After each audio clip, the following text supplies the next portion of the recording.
Le nouveau film de Captain America, Brave New World, sorti le 14 février 2025, commence avec Thunderbolt Ross. Ce Thunderbolt Ross est le même personnage du MCU qui était autrefois un général dans l'armée américaine, et c'est à cause de lui que Bruce Banner est devenu Hulk. Si nous parlons de sa dernière apparition dans le MCU, nous avons vu Thunderbolt Ross pour la dernière fois dans Avengers, Infinity War, et maintenant, il réapparaît directement ici. De plus, mes amis, je dois vous dire que l'acteur qui jouait Thunderbolt Ross est décédé il y a plusieurs années, et c'est pourquoi Marvel Studios a remplacé Thunderbolt Ross par un nouvel acteur, dont le nom est Harrison Ford. Dès que le film commence avec ce Thunderbolt Ross, nous apprenons qu'il est maintenant devenu le président des États-Unis, c'est-à-dire que Thunderbolt Ross va désormais gouverner tout le pays. Mais après cela, 5 mois passent, et après ces 5 mois, nous rencontrons directement Sam Wilson, c'est-à-dire le nouveau Captain America du MCU. Nous voyons qu'à ce moment-là, Sam Wilson, le nouveau Captain America, se rend directement au Mexique avec plusieurs soldats dans un avion militaire américain. À ce moment, son acolyte Torres est également avec lui, et nous savons que depuis que Sam Wilson est devenu Captain America, son ami ou plutôt son acolyte Torres est maintenant devenu le Faucon. Nous savons que Sam et ses autres compagnons sont venus au Mexique pour une mission, et dans cette mission, ils doivent combattre plusieurs terroristes. En réalité, nous découvrons ici qu'au Mexique, il y a un groupe terroriste très puissant appelé le Serpent Group, et ce Serpent Group a volé un objet spécial au Japon, qui se trouve actuellement dans un conteneur en possession du chef du Serpent Group. Le chef de ce groupe est Sidewinder, c'est-à-dire le stand-in de The Boys, Edgar. Et comme les États-Unis et le Japon sont des pays amis, les États-Unis ont pris la responsabilité de récupérer cet objet spécial du Japon. C'est pourquoi Sam Wilson et les officiers militaires américains sont venus ici pour récupérer ce conteneur. Une fois sur place, Sam Wilson et Torres pénètrent ensemble dans le repère du groupe, après quoi Sam Wilson commence à se battre avec tous les terroristes. Dans ce combat, nous voyons que Sam Wilson apprend à utiliser le bouclier de Captain America de manière très habile. De plus, nous voyons ici le nouveau costume du Faucon, dont les ailes sont faites de vibranium. Grâce à ces ailes en vibranium, Sam Wilson bat facilement tous ces terroristes. Nous apprenons également que les ailes en vibranium de Sam Wilson lui ont été offertes par le pays du Wakanda, car, mes amis, nous savons que dans Avengers, Infinity War, Sam Wilson a également combattu pour le Wakanda en y résidant. Après cela, Sam Wilson, après avoir battu tous les voyous, arrive devant leur chef, c'est-à-dire le boss du Serpent Group, Sidewinder. Une fois devant lui, il voit que le conteneur spécial du Japon est toujours entre ses mains, et donc Sam Wilson prend le conteneur à Sidewinder, mais Sidewinder réussit à s'échapper. Cependant, comme le conteneur a été récupéré, Sam Wilson retourne aux États-Unis avec son équipe. De retour aux États-Unis, nous voyons que Sam Wilson est très heureux de Torres, car Torres l'a beaucoup aidé au Mexique. C'est pourquoi, heureux de Torres, Sam Wilson le présente directement à son vieil ami Isaiah Bradley. Mes amis, ceux qui ont regardé la série Falcon and the Winter Soldier connaissent certainement Isaiah Bradley, mais si quelqu'un ne connaît toujours pas ce personnage, ne vous inquiétez pas, car nous en saurons plus à son sujet plus tard. Ici, dès que Sam Wilson présente Torres à Isaiah Bradley, il lui dit qu'Isaiah Bradley est un super soldat et qu'il a également été Captain America à une époque. En entendant cela, Torres est très surpris. Mais Sam lui explique ensuite que lorsque Captain America, c'est-à-dire Steve Rogers, a disparu dans la glace après avoir vaincu Red Skull, les États-Unis ont fait d'Isaiah Bradley leur nouveau Captain America. En effet, Isaiah Bradley était tout aussi fort et courageux que Steve Rogers. C'est pourquoi, après avoir vu sa force, son courage et son patriotisme, il a été nommé Captain America après Steve Rogers. Mais peu de temps après être devenu Captain America, Isaiah Bradley a été emprisonné pendant 30 ans, et ce n'est qu'après avoir purgé cette peine qu'il a été libéré. En entendant cela, Torres est très choqué et demande à Isaiah Bradley pourquoi cela lui est arrivé et pourquoi les États-Unis l'ont emprisonné pendant 30 ans alors qu'il était Captain America. Après avoir entendu cela, Isaiah Bradley explique à Torres qu'après Steve Rogers, il a mené plusieurs missions réussies et a sauvé la vie de nombreux camarades à chaque fois, ce qui a augmenté sa popularité. Mais le gouvernement américain ne voulait jamais qu'un homme noir devienne un super-héros célèbre, et c'est pourquoi le gouvernement américain l'a soudainement arrêté et l'a emprisonné pendant 30 ans, en menant des expériences sur lui. Après 30 ans, il a finalement été libéré, et c'est pourquoi il aime son pays mais déteste profondément le gouvernement américain. Après avoir entendu tout cela, Torres, Sam Wilson et Isaiah Bradley discutent longuement, et Torres et Bradley deviennent de bons amis. Mais soudain, Sam Wilson reçoit un appel téléphonique, et en répondant, il apprend que le président des États-Unis, Thunderbolt Ross, a organisé une réunion et une fête à la Maison-Blanche, et que Sam Wilson est également invité. Pour ceux qui ne connaissent pas la Maison-Blanche, je vous explique que tout comme le président de l'Inde réside dans le Rashtrapati Bhavan, le président des États-Unis réside à la Maison-Blanche, qui est également son bureau.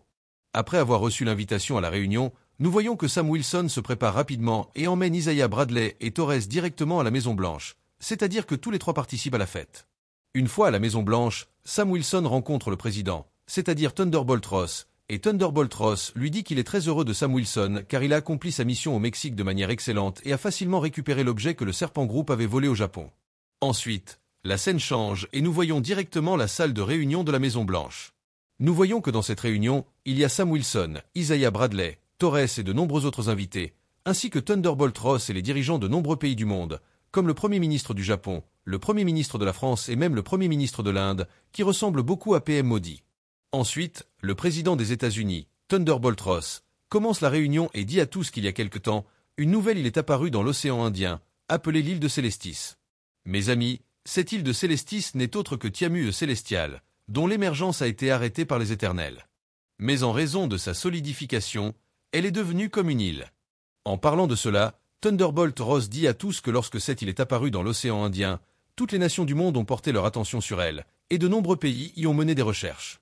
C'est alors que nous avons découvert que cette île est faite d'un nouveau type de métal, un métal que l'on ne trouve nulle part ailleurs dans le monde, mais qui est encore plus fort que le vibranium du Wakanda. Ce métal s'appelle l'adamantium. Mais dès que le monde a découvert l'adamantium, une course pour s'en emparer a commencé, ce qui a provoqué des tensions entre de nombreux pays.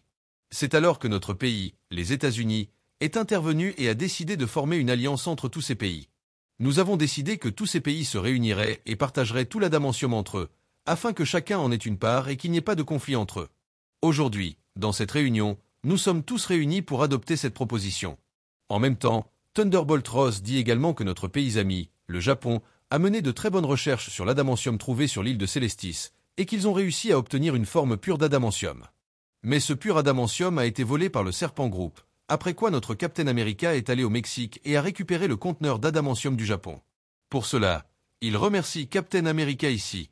Mais mes amis, pendant tout cela, nous voyons que soudain, une musique forte commence à jouer lors de la réunion, et Isaiah Bradley se lève, prend l'arme d'un garde à proximité et tire directement sur Thunderbolt Ross. Et ce n'est pas seulement Isaiah Bradley, mais 4 soldats américains présents à la Maison-Blanche sortent également leurs armes et commencent à tirer. Cependant, Thunderbolt Ross survit à cette fusillade, après quoi Sam Wilson essaie rapidement de maîtriser Isaiah Bradley et essaie de lui prendre son arme. Après cela, Isaiah Bradley et les 4 autres soldats commencent à se battre avec tout le monde. Pendant ce combat, une fille fait son entrée, qui se bat exactement comme Black Widow, et elle abat un par un tous les tireurs. Nous apprenons que cette fille s'appelle Ruth et qu'elle est la conseillère en sécurité personnelle du président des États-Unis, c'est-à-dire Thunderbolt Ross, ou plutôt sa garde du corps personnel. Cette fille est en fait une Israélienne qui a été formée par le Red Room de Russie, c'est-à-dire, mes amis, la vraie Black Widow. Ensuite, nous voyons que Ruth, Sam Wilson et les autres gardes capturent ensemble les 5 tireurs, et après leur capture, Sam va directement voir Isaiah Bradley et lui demande pourquoi il a fait cela et quelle était la raison pour laquelle il a tiré directement sur le président des États-Unis. Mais mes amis, lorsque Sam pose cette question, nous voyons qu'Isaiah Bradley ne se souvient de rien à ce sujet, et il dit à Sam qu'il n'a rien fait et qu'il ne se souvient de rien de ce que vous dites. Et mes amis, tout comme Bucky Barnes, qui devient le Winter Soldier et ne se souvient de rien des crimes qu'il commet, ici aussi, Isaiah Bradley semble être dans le même état, car il ne se souvient de rien de la fusillade sur Thunderbolt Ross. Mais comme il a commis un crime grave, Isaiah Bradley est arrêté et directement emprisonné. Mais après son emprisonnement, Sam vient le voir et lui dit qu'il sait qu'il n'est pas comme ça et qu'il ne tirera jamais sur le président des États-Unis. C'est pourquoi il lui promet qu'il découvrira qui a orchestré tout cela et qu'il le sortira rapidement de prison. Sam Wilson savait également qu'Isaiah Bradley était innocent et que quelqu'un d'autre était derrière l'attaque contre le président. C'est pourquoi Sam Wilson rencontre directement Torres, et ensemble, ils regardent les images de la réunion. Dans ces images, ils remarquent plusieurs choses étranges, comme le fait que lorsqu'Isaiah Bradley utilisait son téléphone lors de la réunion, son écran a soudainement clignoté en blanc, et la même chose est arrivée aux 4 soldats qui ont tiré avec Isaiah Bradley. Ils remarquent également que les 5 ont commencé à tirer lors de la réunion lorsque la musique a commencé à jouer. Ils comprennent donc que ce que ces 5 ont fait lors de la réunion a été orchestré par quelqu'un d'autre. C'est pourquoi Sam et Torres décident de trouver la personne qui a fait tout cela. Mais après avoir pris cette décision, alors que Sam Wilson sort et part faire quelque chose avec sa voiture, il est encerclé par le chef du Serpent Group, Sid Winder, qui attaque sa voiture. Mais Sam Wilson se bat contre lui et le capture. Après cela, Sam Wilson découvre que parce qu'il a tué plusieurs membres du Serpent Group au Mexique et a pris le conteneur du Japon à Sid Winder, ce dernier a fait tout cela pour se venger. Mais alors que Sam Wilson vient de vaincre Sid Winder et le capture, il reçoit un appel téléphonique, et en répondant, il apprend que quelqu'un surveille Sam Wilson, car cette personne lui dit au téléphone qu'il a vaincu Sid Winder ici, mais qu'il ne pourra pas arrêter ce qui va se passer ensuite. Après avoir dit cela, la personne raccroche. Après cet appel, Sam se rend rapidement auprès de Torres et lui demande de localiser cet appel. Après avoir fait des recherches, il découvre que l'appel provient d'une ancienne installation gouvernementale située dans une forêt éloignée. Mais Sam et Torres ne perdent pas de temps et se rendent directement à cette installation gouvernementale. Une fois sur place, ils découvrent que cette installation gouvernementale n'est qu'une façade, car en réalité, c'est une zone de recherche où Thunderbolt Ross mène des expériences illégales, et il le fait depuis qu'il était général dans l'armée. Mais alors que Sam et Torres découvrent tout cela, un nouveau personnage fait son entrée, et ce personnage est Samuel Stern, c'est-à-dire le leader. En voyant le leader, Sam Wilson et Torres sont très surpris, car bien sûr, le leader était complètement vert comme Hulk et son cerveau était frit. Ici, Sam demande au leader qui il est et pourquoi il fait tout cela, et il dit qu'il sait qu'il est derrière l'attaque contre le président. En entendant tout cela, le leader dit à Sam qu'en réalité, son nom est Samuel Stern et qu'il était un scientifique. Mais un jour, Bruce Banner est venu lui demander de l'aide, et en l'aidant, son sang irradié aux rayons gamma est tombé sur sa tête et est entré directement dans son corps par une blessure, ce qui l'a transformé en cela. Cependant, bien que cela ait gâché son visage et son corps, son cerveau est devenu très avancé, et il est devenu très intelligent. Mais dès que Thunderbolt Ross a découvert cela, il l'a capturé et a mené de nombreuses expériences sur lui. Pendant cette période, il a continué à demander à Thunderbolt Ross de le libérer, mais ce dernier lui a dit que c'était le gouvernement américain qui ordonnait tout cela, et qu'il ne pouvait donc pas le libérer. Mais il lui a promis que le jour où il deviendrait président des États-Unis, il le libérerait.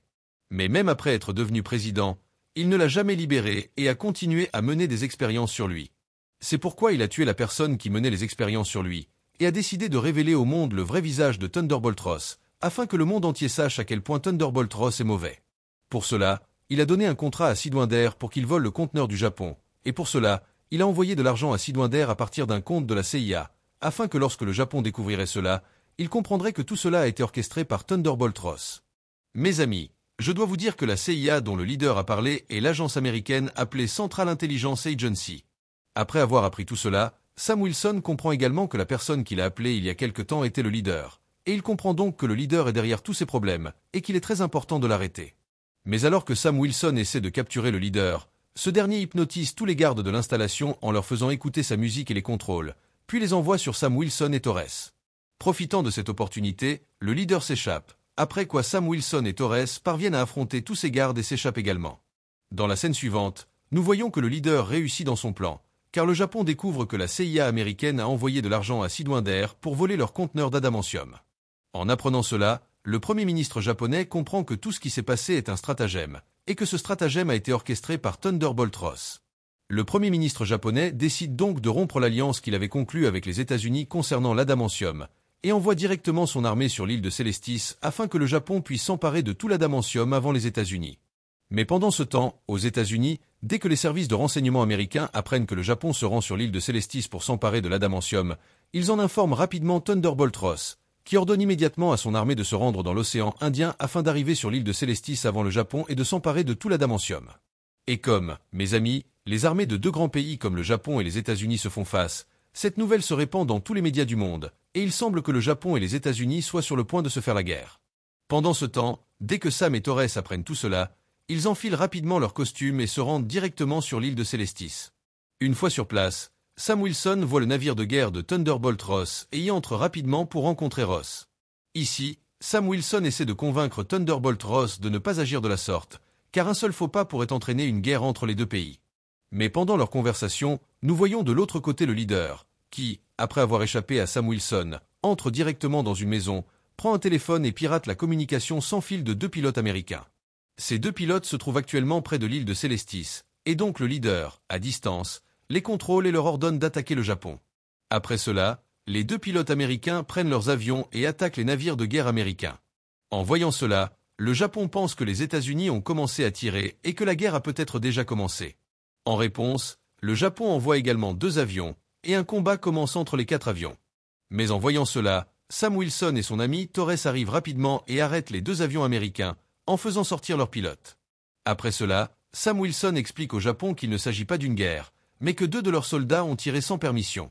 Nous voyons donc que la guerre qui était sur le point d'éclater entre les États-Unis et le Japon s'arrête, et les deux pays rentrent chez eux avec leurs armées.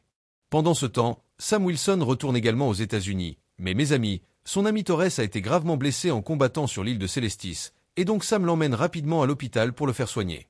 À l'hôpital, Bucky Barnes fait son entrée, c'est-à-dire le Winter Soldier, et Bucky Barnes est venu rencontrer Sam Wilson ici. Il dit à Sam qu'il a vu son combat dans les nouvelles, mais après avoir rencontré Sam, il part rapidement, et en partant, nous apprenons que Bucky est devenu un homme politique aux États-Unis. Mais après tout cela, nous voyons que le président des États-Unis, Thunderbolt Ross, organise une conférence de presse, et cette conférence de presse est organisée pour clarifier les tensions entre le Japon et les États-Unis concernant l'adamantium, et pour montrer au monde entier que le Japon et les États-Unis ne se battront pas. Dans cette conférence de presse, nous voyons que Sam est également présent, et donc le leader vient rencontrer Sam Wilson ici. Le leader dit à Sam Wilson qu'il avait un très bon plan pour les États-Unis et le Japon, et qu'avec ce plan, il aurait révélé au monde entier la vérité sur Thunderbolt Ross, à quel point il est mauvais. Mais c'est à cause de vous que tout mon plan a échoué, mais ne vous inquiétez pas, car je révélerai quand même la vérité sur Thunderbolt Ross au monde entier, et je montrerai à tout le monde à quel point Thunderbolt Ross est mauvais. Pendant ce temps, nous apprenons qu'en réalité, Thunderbolt Ross souffrait d'une maladie dangereuse depuis plusieurs années, une maladie qui allait le tuer, et les médecins avaient échoué à sauver Thunderbolt Ross. Mais lorsque Thunderbolt Ross en a parlé au leader, ce dernier, grâce à son intelligence, a trouvé un remède à la maladie de Thunderbolt Ross et a inventé un médicament spécial qu'il prend tous les jours. Mais Thunderbolt Ross ne savait pas que le leader ajoutait des radiations gamma à son médicament, et il prenait ce médicament depuis des années. C'est pourquoi son corps est maintenant rempli de radiations gamma, et à cause de cela, nous voyons que pendant cette conférence de presse, Thunderbolt Ross se transforme en Red Hulk et commence à tout détruire de manière incontrôlable, et aucun soldat ne peut l'arrêter. Mais en voyant cela, Sam Wilson fait d'abord arrêter le leader par les soldats, puis il se précipite pour arrêter Red Hulk. Après cela, un combat très dangereux a lieu entre Red Hulk et Sam Wilson, mais dans ce combat, nous voyons clairement que Red Hulk est très puissant, et il enfonce le bouclier de Captain America dans le sol et brise également ses deux ailes en vibranium, laissant Sam Wilson désarmé.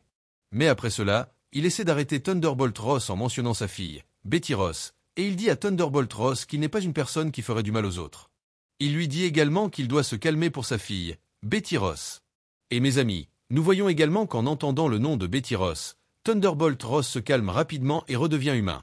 Mais après cela, Thunderbolt Ross est arrêté et emprisonné dans la même prison où Captain America, Ant-Man, Falcon, Wanda et Hawkeye avaient été emprisonnés pendant Civil War. Mais après plusieurs jours, Sam Wilson vient dans cette prison avec Betty Ross et la présente à son père, Thunderbolt Ross, ce qui rend Thunderbolt Ross très heureux. En même temps, comme Sam Wilson a prouvé que le leader était derrière l'attaque contre Thunderbolt Ross, il fait libérer Isaiah Bradley de prison et l'emmène avec lui. Et ainsi, mes amis, le film se termine. Mais après la fin du film, il y a une scène post-générique, et dans cette scène, nous voyons que le leader est également emprisonné dans la même prison que Thunderbolt Ross. Sam Wilson vient donc rencontrer le leader ici, mais lorsque Sam Wilson vient le voir, le leader l'avertit de l'avenir et lui dit qu'il pense peut-être qu'en l'arrêtant, tout est réglé et que son monde n'est plus en danger. Mais la vérité est qu'il a vu toutes les possibilités grâce à son intelligence, et il sait qu'ils arrivent, et quand ils arriveront, vous ne pourrez pas les arrêter. En entendant cela, Sam Wilson demande au leader de qui il parle et qui arrive, et le leader dit à Sam Wilson, « Tu penses que ton monde est le seul dans cet univers ? La vérité est qu'en plus de ton monde, il y a d'innombrables autres mondes, et dans tous ces mondes, ils existent, et maintenant ils arrivent ici. Alors voyons comment tu protèges ton monde d'eux quand ils arriveront. » Mais mes amis, après ces mots du leader, cette scène post-générique se termine ici, laissant dans nos esprits la question de savoir qui sont ces personnes dont parle le leader. Si vous avez une théorie à ce sujet, n'hésitez pas à me le dire dans les commentaires afin que tout le monde puisse en savoir plus sur ces théories. Pour le reste, si vous avez aimé cette vidéo, likez-la. Si vous êtes fan de Captain America, écrivez Captain America dans les commentaires, et ceux qui ne se sont pas encore abonnés à la chaîne, abonnez-vous rapidement. Je vous retrouve dans une autre excellente vidéo. D'ici là, au revoir.